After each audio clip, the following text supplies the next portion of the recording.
Well, welcome back to the channel. Now, I tried using the old GoPro, and for whatever reason, as soon as it sees these lights, it just starts fucking seizing out on me. So, with the old fucking camera phone here. So, as you can see, the big white piece of shit truck's gone. That's now outside rotting away, finally. Got the differential in, cleared a bunch of space in the garage, so now I can start tearing into this turd. So this is my fully restored 1977 F-150. Now, the history of this truck was it was taken to a tech school. Pretty sure every high school in the country, has one of those schools where they send all the misfit children to. And I was one of those kids. And they offer programs like welding, automotive, diesel, small engine repair, stuff like that.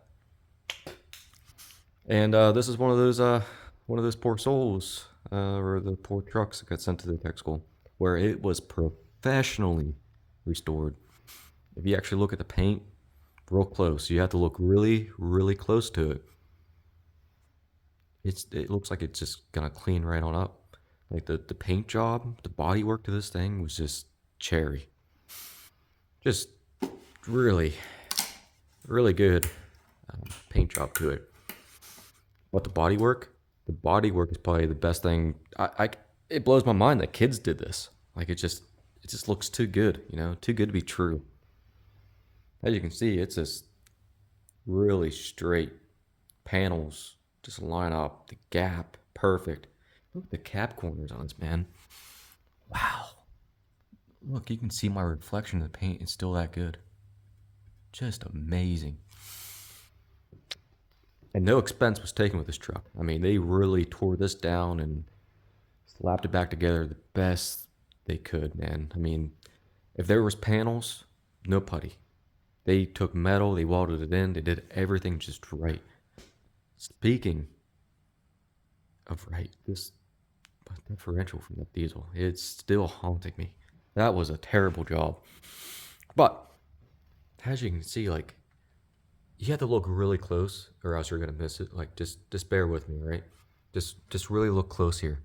If you look really close here, you can just see like a patch of metal just welded in, but it's like blended perfectly, like just nice and smooth. Like you can rub your finger over that. It doesn't look bad at all. Maybe that actually might be factory. I don't know, but anyway, you go further up, more of the same. Just top notch body repair. And we're gonna walk around to the back glass. Just take a look over here. Now, just take a nice deep look here. You see this nice little hole? You think that would let water in or like moisture? No, because it's perfect. I mean, why would it let water into the cab? I mean, that would mean like the interior of the cab would be, oh, yeah, it's cherry. I mean, look, no. Um, well, let's just keep on looking. I mean, it's the interior. It's 1977. The interior is gonna be a little rough. I mean, that is what it is, right? But mm, yeah, come up here and you just yeah, maybe they missed that spot. Obviously, like whenever they patch the metal, they just miss that spot. That's no big deal. Like I can fix that. It's not like I have no body work experience at all. No, let's go to the other side. All right, let me show you the other side and see what you guys. Hmm. Yeah. Oh yeah. See, that's actually not from them. That's from me. Yeah, we're just gonna yeah. So this is actually my fault. This isn't on anybody else but me. Your boy got a little bit too drunk, and next thing happened, and the side of the truck kissed a telephone pole. But I mean, if you don't hit a telephone pole with an old truck, are you really living? Not really. You gotta experience that at least once in your life, just once. All right, so we come over here, like, see, just top-notch bodywork, nice and lined up with the creases of the old girl. Just everything's lining up perfect on it. But like maybe this side is a lot better. I don't know. Let's pop it open and take a take a look. All right, so we got some. I forgot to mention this. We got some old stickers here. You know, the old school Oakley's brother. Shit. Oh, yeah. So if you look up on this side, this is actually accelerated from the last time I bought the truck. Oh, yeah. Yeah, we're just gonna. Oh, oh, oh. It's just, yeah. I actually have a fix for this. I do have a fix for this. Let me go see if I can find the fix. But I do have the fix for this. I have this entire panel right up here, and we can fix this in about 5 seconds. Just give me 1 minute, all right? It's 1 minute. Look at that repair, guys. It was just that easy. Now we don't have to worry about it. It's almost like it was meant to be here. It's like you can't even notice it. So that's pretty much going to be like the rest of the repair, basically. I think this is good. I think we can just send this down the road and don't do any other work to it. I think it's just golden. But anyway, we'll keep on going on. Like I can hear you guys saying, let's see some more. Let's see some more of this truck. Come around the back, and what you can notice here, there's no gap. So they did fix this side, but they didn't fix that side. That brings it all together. It makes a lot more sense. So we'll just come down this way, right? We're just gonna keep on coming down until we reach the back of the truck. Wow. What a unit. I'm gonna have to trim down that panel I just put in there to really make it flush. That way you can't see it from the back glass. But what I'm trying to get at with this entire truck is, this thing's a fucking piece of shit, brothers. Like it's gonna need a lot of work, a lot of time. And it's a good thing that I'm working a full-time job in this steady economy, and I'm able to afford things around here, you know. That way I can bring you guys some really top-notch quality content. But, you know, maybe another 4 more years of Biden will, you know, fix the economy. That way I can, you know, afford heating oil or electricity or running water, or maybe some toll. But yeah, what I'm trying to get at too, it's going to take a lot of time. A lot of time, a lot of effort. So this is my 1977. And the story is with this truck, like I already previously stated. This thing was redone in like the early 2000s. It was a Votech Special. That's what I'm going to call it, the Votech Special. It's not the Poor Man Special anymore. The Votech Special. Right here, guys. And yeah, it lived a really hard life. They took it to tech school. They stripped it all down. They let the kids tear into it and redo the paint. That's the reason why you're starting to see a lot more flakes and everything. This actually wasn't like this whenever I bought it. It was actually all nice and covered up. But what happened was, whenever I drove it to my property recently, within the last few months, if you followed the other videos, it must have got like a little like nick in the paint, and then as the wind got under there, it just spread it all apart. I had pieces of paint just flying off the truck as I was going on the road, with the engine knocking and puking oil and you name it. If you name it, this thing probably has an issue. All right. So yeah, the guy that I bought it from, he was the one that took it to the tech school, and then the dude had like 3 high boys just sitting in his this like old barn that he used for like pulling trucks, and this one he never touched, besides sending it to the tech school. And my dumb ass decided that I wanted one of these trucks because these things are beautiful when they're done right. So I bought this thing, and he actually sold it before I bought it, if that makes any sense. He had to go down to this guy's house, put the battery in it, jump into a truck, and then take it back to his property because he sold it to a crackhead. This is from his mouth. He sold it to a crackhead. He said that he would pay him. So the crackhead went and gave him like some money for the truck, took it down in his yard. He was supposed to go back up and return the rest of the money they owed the guy before the title got signed over to his name. And the guy had it sitting in his yard for like 2 years. And from what the owner told me was, he actually had plates from another truck on this truck and he was just beating the living dog piss out of it. And eventually got fed up. He was a farmer and a good old boy, so he did the right thing. And middle of the night, went down and stole his truck back, and then sold it to me legally. So, or since he already paid some money for it, so oh shit, can I edit that out? Nah. So anyway, so that's how I got this piece of shit. And he loaded up to rollback, and well, this leads into the next part of the story on this old girl. There we go. Sitting down and telling a story. Y'all just sit down in front of me, and I'll explain this old piece of shit behind me. So I bought the truck whenever I was in the military service, and I was home on leave. Bought the truck, took it to my house, and that's where it sat. And I invested 2 grand into it just to get it back on the road. And I was told the truck was done near the end of my service. Got done with it, came back to basically my state, and started driving around. And that's whenever I noticed it started consuming a lot of oil. And you can tell just from the tailpipes that it was definitely burning oil. It was just pushing oil like crazy, to the point where you could drive it for 15 minutes and already be at the end of the dipstick. So basically at the add oil mark. So knew there was engine issues. Again, parked it, went to tech school, became a diesel mechanic. Eventually bought a property, and that's where I am now. And I decided to drive it from my hometown to where I'm living now, with no registration, no insurance, and no inspection, which is legal. So I went nothing but back roads and rusted ass rotors and an engine that was knocking by this point. And drove the rest of the way up here and tore her down. And this is where we're getting into the poor man special. Well, your boy was fucking retarded and decided that, a diesel motor can be in frame, so why can't this little inline six? And that turned into a complete dumpster fire to where it was boring as fuck, and I had 3 videos out with like no views.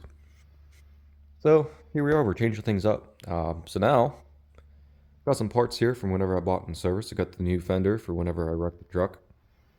I have a intake in carb setup, which I'll show you guys probably next video or something in depth. It's a Clifford 6=8. It's a dual carb setup to try to help with the leaning of the cylinders of the number 1, number 6. And I know they were claiming some crazy like MPG gains and horsepower gains, which I don't know about that. I'll determine that because I owned a few of these inline 6s in the past. We'll compare it up.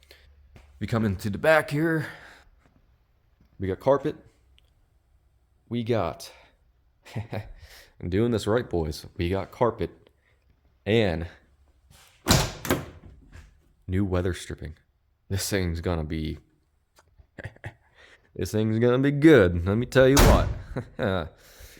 So yeah, carpet, weather stripping, box full of goodies here. Up here on this shelf, I got new door panels. I got 2 black door panels and a tan one. We'll see what happens with those door panels. This is gonna be like an all-winter adventure with this fucking truck. Over here, new trim panels. And fellers, I don't know what it is about LMC truck and all these other Chinese-made parts that are coming out of these fucking factories overseas. Do you know what the price of those goddamn fucking trim panels are? Expensive. You can find OEM ones on eBay for like $200 for like this little fucking strip of paneling right here. $200 for fucking trim on a 1977 F150, like the Dent Side Series trucks. I ain't driving around in the first gen fucking Mustang or a fastback. It's a goddamn truck. Why are people asking an arm and a leg for these trim panels, let alone these trucks? It's ridiculous. But new trim panels. We have a tack, because tack stuff. It was an eBay special. We got the headman headers, all right, to where they don't fit on a 4-wheel drive unless you notch some of the frame out. I didn't know that. The guy that put it together didn't know that. He did a really good job. But yeah, I think I'd much rather went with the EFI exhaust manifolds. I guess they do pretty much the same thing. I didn't know that at the time, but anyway, it is what it is. It happened. And yeah, we got some more parts up here. But yeah. Now let me show you some of the goodies I picked up over the course of moving into the joint and slowly setting up the garage, and then we'll start getting into the actual tearing apart some of this truck shit. All right. So this is supposed to be a poor man special, nothing but the old shit. You're supposed to be using old tools. Listen, I got the old reliable Pittsburgh cherry picker. All right. You need one of these in order to pull one of those engines out. It was needed.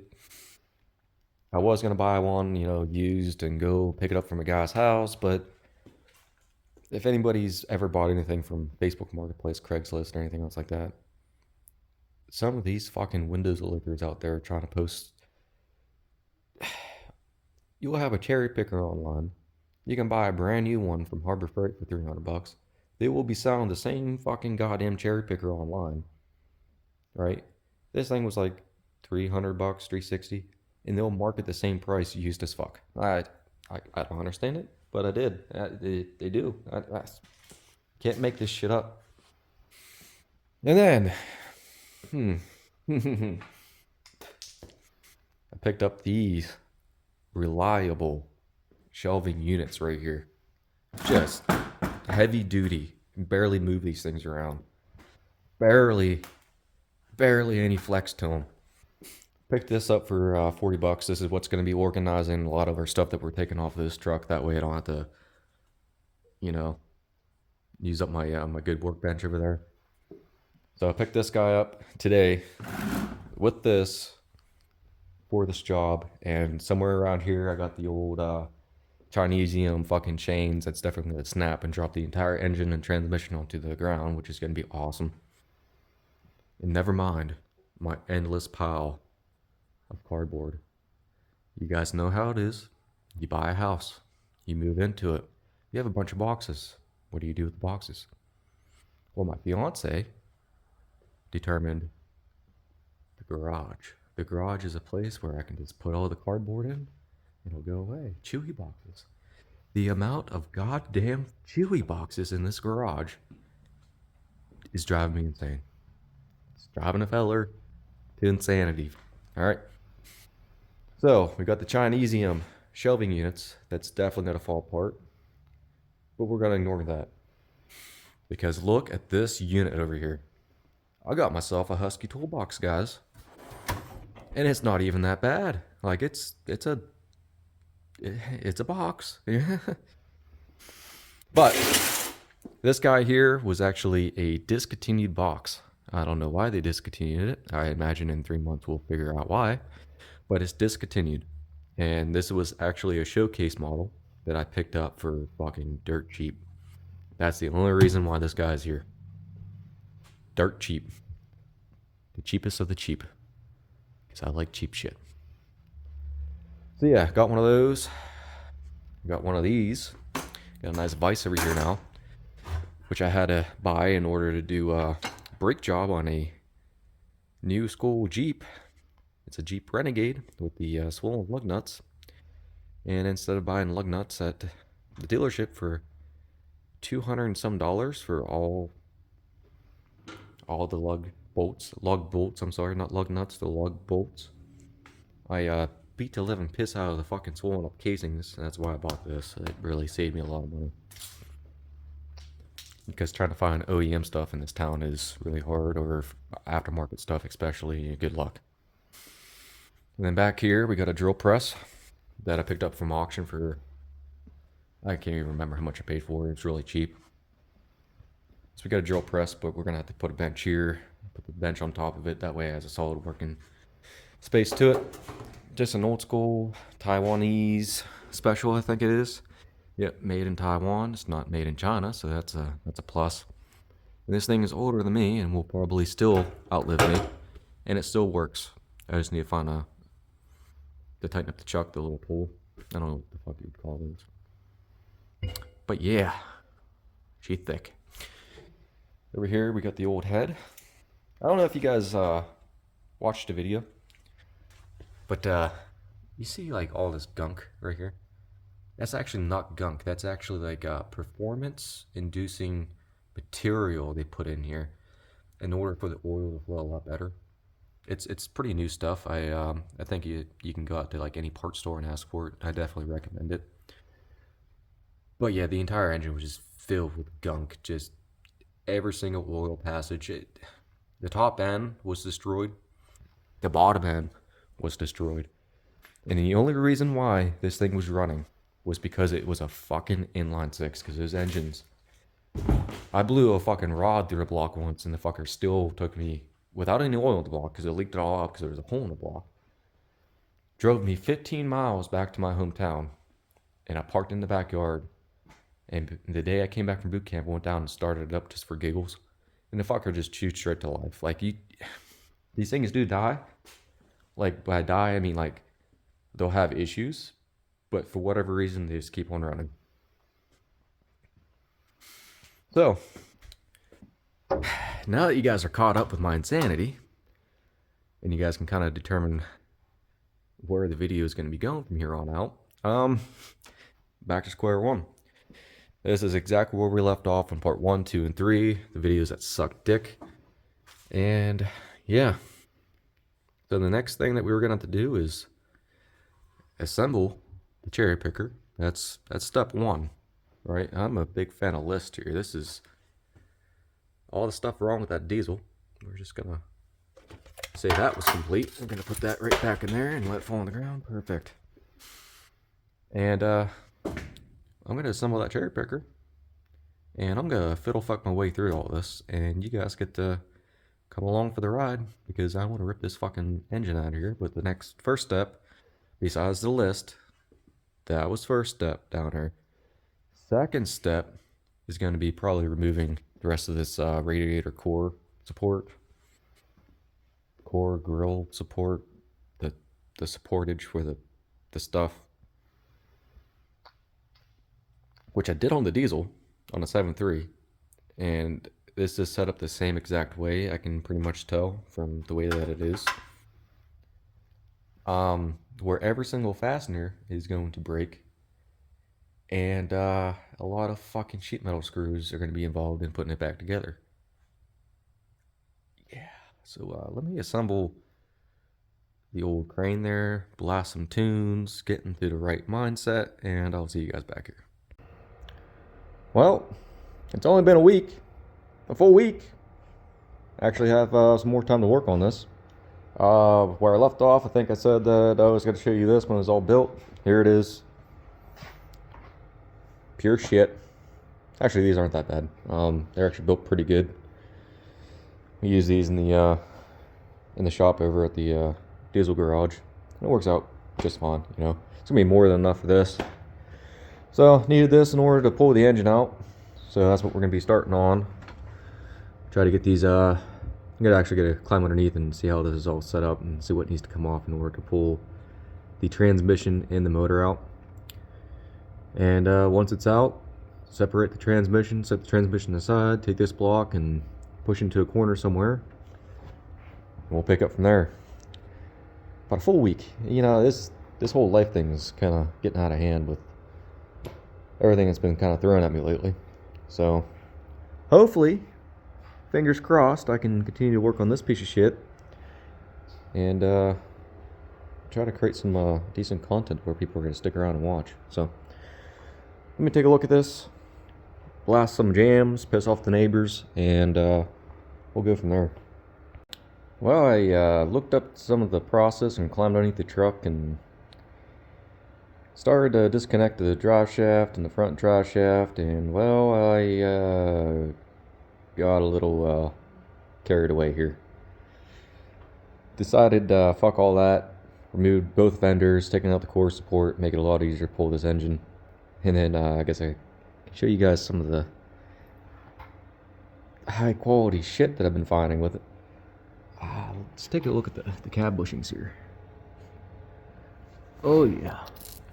That's not even crusty. That's that's salvageable.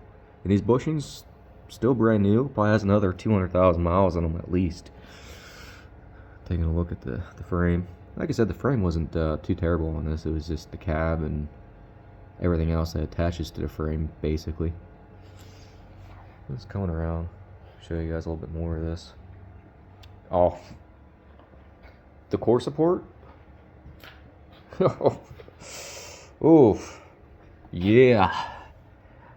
Same with the bushings there. You know, still have plenty of life left. Still plenty good. That'll definitely pass a state inspection here in Pennsylvania.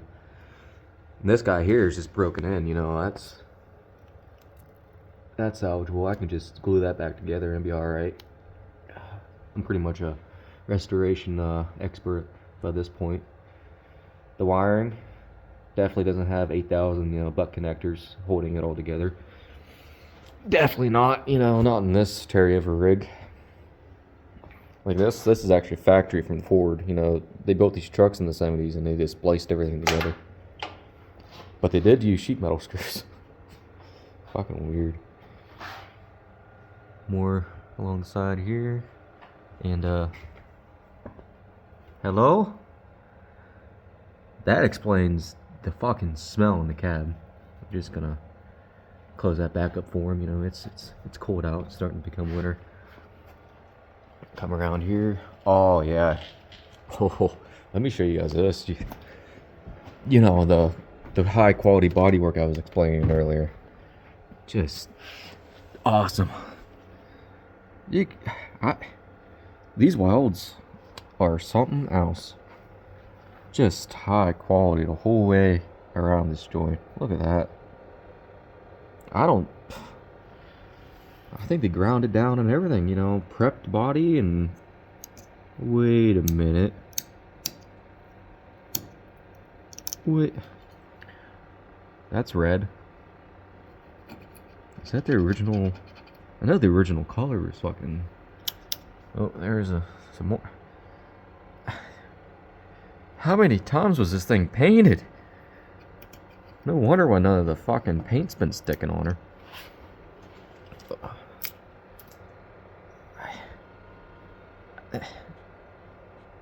I'm just gonna ignore all that. We can come over here and you guys can really see the weld going the whole way, just holding this entire cab together. Isn't that something? I was wondering why it was riding real rough. It shouldn't have, because the cab and body and the bed, all the bushings and everything that hold this entire truck on is just cherry. I mean, you guys can see like how perfect this is. There's nothing wrong with that. But yeah, I got a little carried away, so ripped off the entire front end. Now I'm starting to realize that, it's going to turn into another boring video of just endless shots of just the truck slowly getting disassembled and bolts labeled and tossed in baggies without recording any of it. But I think I'm just going to do this just to kind of log everything for myself at this point, because I doubt anyone's going to be really watching this shit. But yeah. So now all I have to do is buy a cheap Porter cable sawzall, and I'm gonna attempt to just cut these bolts out and pull it out. I already put an impact on it, and of course they didn't spin. Just rusted together. And once the core support out, I can hook up the chain and start to loosen up the engine mounts. I gotta take the shift tower out still for the shifter, and then yeah, it should just be engine mounts, and then transmission I think that was transmission mounts I saw back there. But yeah, that's about it. So that's gonna do it for this video, and I'll see you guys for the next one.